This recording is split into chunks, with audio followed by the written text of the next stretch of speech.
Narito lang naman ang mainit na balita mula sa mundo ng social media na handog sa inyo ni Madam Chika.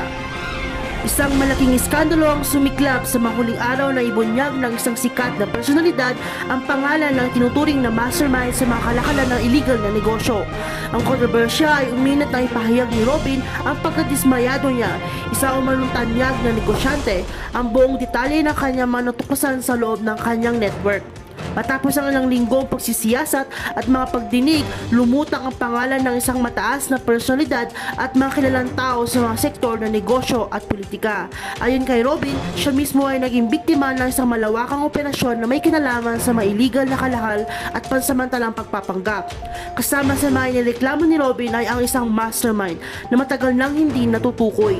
Subalit ayon sa mga impormasyong nakuha mula sa mga ahensya ng gobyerno, siya na raw ay nakilatis at patuloy ng sinusubukan ng mga otoridad na makuha.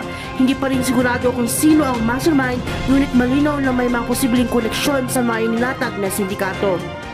Nakita naman ng ilang ekspekto na may malalim na ugat ang isyong ito.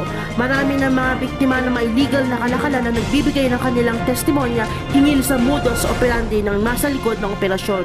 Ilan sa kanila ay nag-uulat ng mga pambubuli at pangingikil mula sa mga nagpapanggap na otoridad. Dahil dito, maraming tao nagsimulan na magtanong kung bakit natatagalan bago maipahayag ang mga detalyadong impormasyon na ito. Maraming kritiko nagsasabi ng mga matataas na tao na tumutulong sa mastermind upang mapanatili ang lihim na operasyon.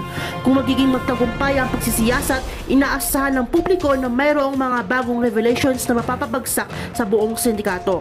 Samantala, patuloy pa rin ang mga hakbang ng mga otoridad upang huliin ang mastermind at mga kasabuat nito.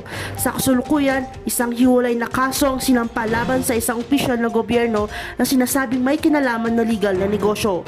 Pinapalakas din ng mga operasyon laban sa mga illegal na negosyo sa buong bansa upang matuldukan na ang mga ganitong uri ng kalakalan.